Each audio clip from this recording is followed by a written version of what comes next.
Okay, so can you go ahead and say your full name again while it's on tape? My name is Siti Morrow-Jackson. All right, and your relationship to Billy Morrow Jackson? I was married to Billy in 1988. Wonderful. Till he passed away in 2006. Okay, great. All right, now, like I know we talked about this before, we have the print here of the print Billy Morrow Jackson gave to CCHCC, and in order to kind of record its history for the organization, since this print was specifically for us, it wasn't distributed to anybody else, we wanted to get your insight on how this was made, his artistic process, even the tools he used to make it. I know you talked about the modeling process, you and him. So if you want to start at the beginning about how, do you remember how the print was solicited? Do you remember any about that day, or? Well, if I remember that Gary approached him and Gary Edelman? Yeah, and talk about it. I don't know whether he's on the phone or met him. I cannot remember specifically, but about this project. And of course, Billy, like he's always excited about politics or local things or whatever. Sure. So he took the project. I mean, it was a challenge, like always. He always worked so hard and tried to make some research, and all this going on in his head, And that time we were married a few years, about 4 or 5 years. Sure. And I was not doing much of my work because I was helping him with a lot of things that he was doing. Sure. And he also had, the book just came out, his first book came out in 1990. Oh, wow. So we just finished that and trying to promote that book during that year. I mean, sure. After all these years, it took him like, when he was, I think, 60 to get a book published, for such a renowned artist, Yeah.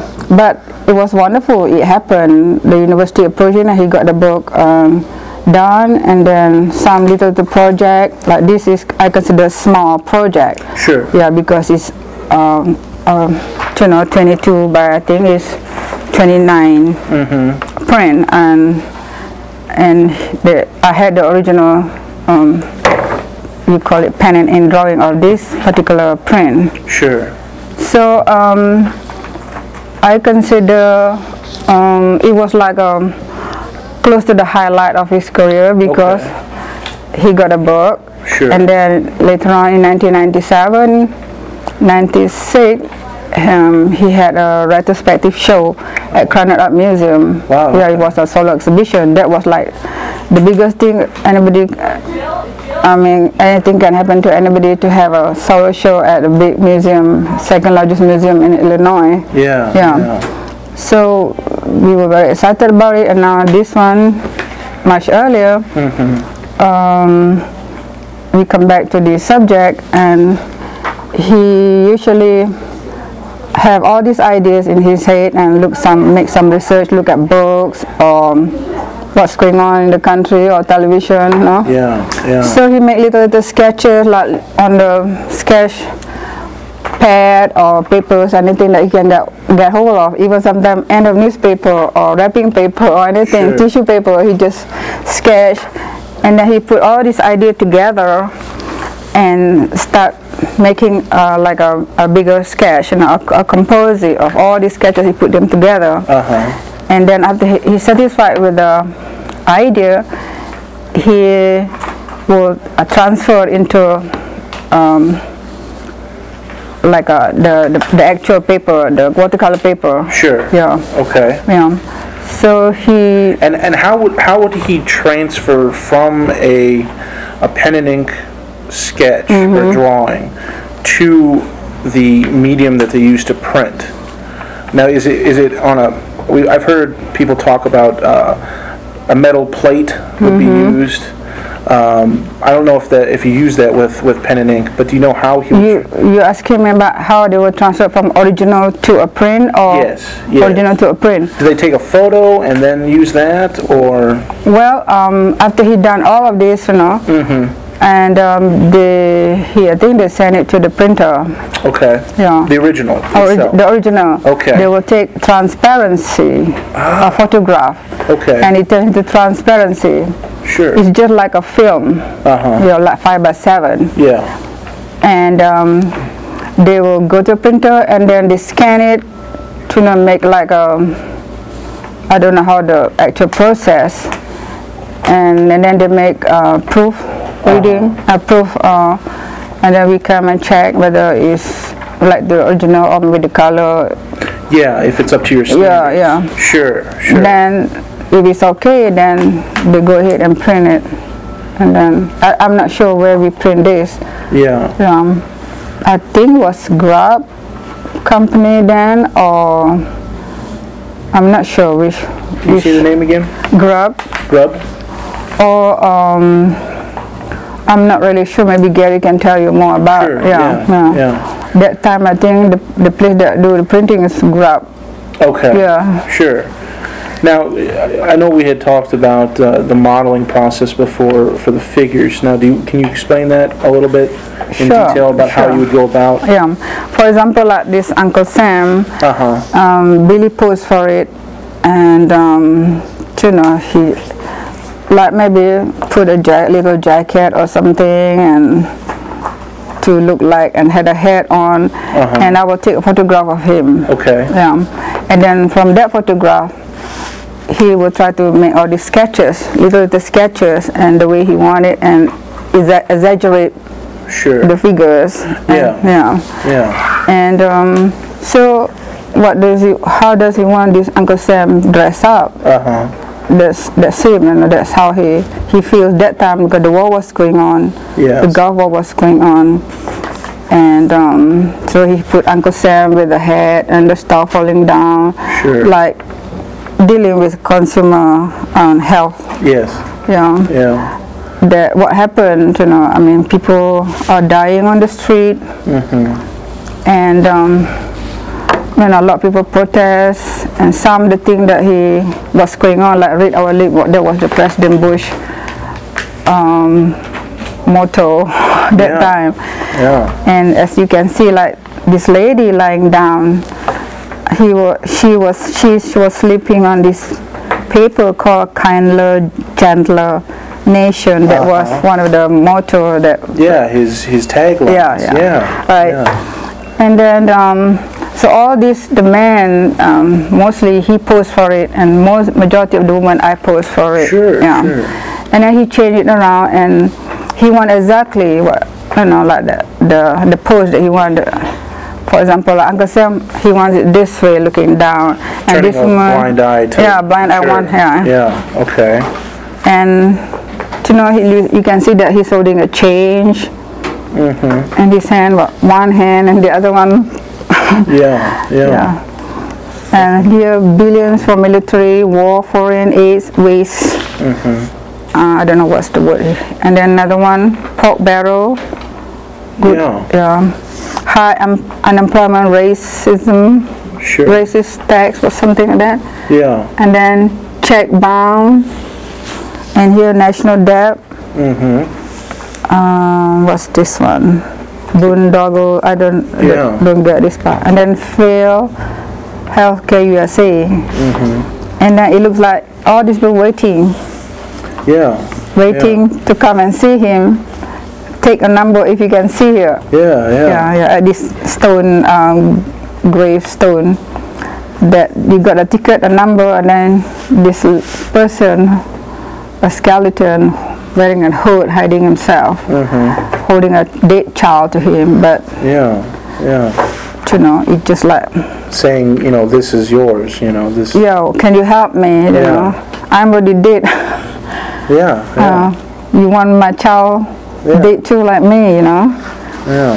And this person is dead, and then you can see this lady, like a back lady or something with a cane, and she had the food in her bag. You know, she can eat only chips, these are like cat food. If you can see this, if you can see there's a dog. Sure. Dog food or cat food. Yeah. And there's a can opener right here. And that's what people eat. That's more tasty than they can afford to buy food. So you can buy. That's what they can get. Animal food, right? Yeah, sure. And this one read our lips, read our pain, read our lips. You know, no other thing what's going on. No job, no medical, no future. We work for food. We see all the time people stand by the roadside. Sure. And this is, he is President Bush holding a cigarette and offering, you know, a person what can cigarette do to you, you know, I mean, just make you more sick. Now, obviously Billy had a lot of political work. Right. Now, why did he feel like he should do this political work? I mean, what was the motivation behind just doing political work in general with his artwork? Well, I mean, he was a depression boy. You know, and then there's no food. He's gone through all that. Sure. Yeah, I mean, America is supposed to be the most powerful and biggest nation in the world, and everybody wants to come here to have a better life. But during the depression, you know, that's what they have to eat. They eat, you know, whatever they can eat. You know, bread or chips or no clothing, no money, nothing. And as he grew up, you know, he see all this thing going on, injustice going on. Growing up, like that you can't even mix with other people. Right, you know, like the minority, like you cannot mix with minority because they are bad or something, you know. So he didn't understand that, but that's what he was taught, you know. So he grew up and he went to the war and to Vietnam? No, Second World War.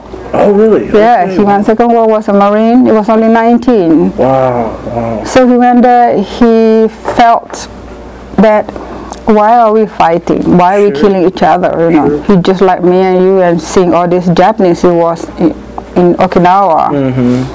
And most of his buddies were dead, and he watched them, and then he was many times missed by the bullet, you know, passing by a bomb. So he just felt that, you know, after seeing all of that, the war and going through injustice and being a depression boy, you know, when there was nothing to live on, so he felt that maybe he likes to do something.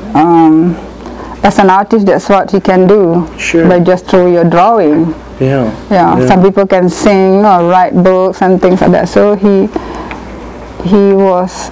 did what he could do to contribute to the cause. Right. I think he did very well. I mean, and in 1950s he did all this series, the civil rights drawings. There were like eight of them in the series. So it's the same thing. There was like what's going on during that time, and people were killing in the South. You know, a lot of racism going on, and KKK, and all the stuff. I wasn't aware then because I was so young. I don't know all the thing what's going on. Then when I came here, I still don't know what's going on until some incident that I faced myself, you know, that what was going on. Then I understood. So maybe, you know, I mean, he understood what was going on, and he doesn't bite his tongue. That's right. All his ideas. Obviously. Right. So he's very honest with his work, very, very honest person. Okay. Now, I guess the other thing I wanted to touch on, and, you know, feel free to say as much as you want to say, but how you and Billy met, and, you know, I assume because you're both artists, you know, you work together. Yeah, so. that was a question often asked. Like, do you meet somewhere in the island or sometime somewhere? No, actually. Back then, I was in Malaysia, and I was just graduate from doing my first degree in Malaysia. And what was your first degree? In textile design. Textile design. Okay. Yeah, that was my major, and I was teaching in school for 6 years, public school, 6 years, and then I thought it's not, teaching in school wasn't satisfactory to me. I thought I want to go on, so I thought I want to apply to go to more specialized, because I was in specialized field, textile design. Yeah. I was sent to public school teaching basic art, and this like they are 14, 15 years old, and I love to teach more of adults or in the college. Yeah. So I applied and I got it. I was teaching Kuala Lumpur for 2 years at the Teachers College, and I thought I'd like to apply for a scholarship to go overseas, and there was a scholarship, only one scholarship was open for art. So among all the participants that were called for the interview, that I was the only youngest one. There might be 6 of us. So I thought, that means I'm the last person in the list. I may not get the scholarship, but somehow I went in for the interview, and I show them what I have done in my, teaching in school. I did a lot of mural, a lot of art project for the school. Sure. And I think they were impressed, and they said, well, we should give her another scholarship, So that's how I got the scholarship. So I came to the state and School of Art and Design and University of Illinois. Oh, yeah, and the scholarship came here? Yeah. Oh, great. So I studied art, and I met Billy and graduate, and we get married, and so I plan to stay here and been here for 20 years. Sure. Yeah, and I was very happy helping him. He helped me, and we were together in this profession. Yeah. Great. Great. Now we did talk on the phone about, and this is really for the history too, about the prices of his past work and how much they have gone for, because while this is an exclusive piece for us, it really it's a political piece, and they're somewhat similar in just context. So do you happen to remember how much some of his other political work has gone for? What you and Billy have sold them for before? I know in 1950s when he did all those civil rights drawings, they were sold like 8 of them for $10. There was like it was like this size, Oh wow. God. 8 of them. 8. Pen and name on some with color like this. And I still have a lot of them. Yeah. I mean, I can give one whole set to the organization if you like. Yeah, sure. Wow. Yeah. So. That's great. So that was $10 then, and then there would create a lot of problem for him, and the person that was involved with him, I think it was, he's from Indiana. I forgot what's his name. Bill. But I remember he was a professor here, and he and Billy go ahead to do this, and he took 2 years to do all this pen and ink drawing on civil rights drawing. Wow. Wow. It involved Martin Luther King and the bombing of the children, the church. 4 little girls. Right. Yeah. And things like that. Wow. So, I mean, I think now it has gone up a little bit, like we're selling like 8 for then what, $400 or something like that. Yeah. But it was there, and then he passed away. I mean, the price has gone up. Sure. So it now is priceless, Yeah. Yeah, it's priceless. Right. The fact that you want to give us one. Yeah, I know. Well, no, I mean, I like to give it to organization, and so you can put them up. And you know, that's what we do. I mean, you know, because we like to look around and get inspired. Yeah, and talking about that civil rights doing, he even had like 8 of them, and he had listed what it's all about, maybe like paragraphs, so that you understand what is all going on.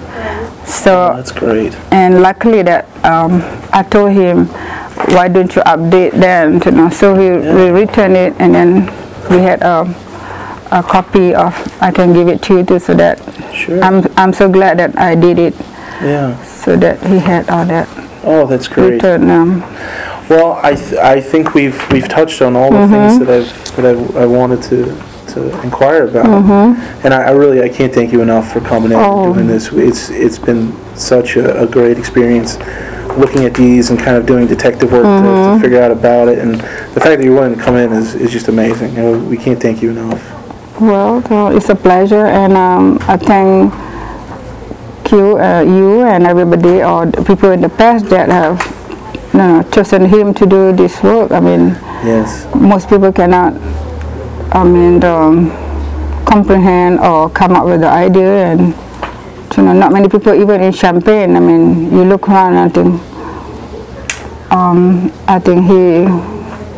I mean, I'm not prejudiced because he was my husband, but yeah, I follow him most of all the way. Yeah. And I'm glad he can contribute something to the community and to the world. Yes, exactly, exactly. Well, again, thank you so much, and I really appreciate you coming in. Thank you so much. So anything in the future you need help, just let me know. We'll do that. We will do that.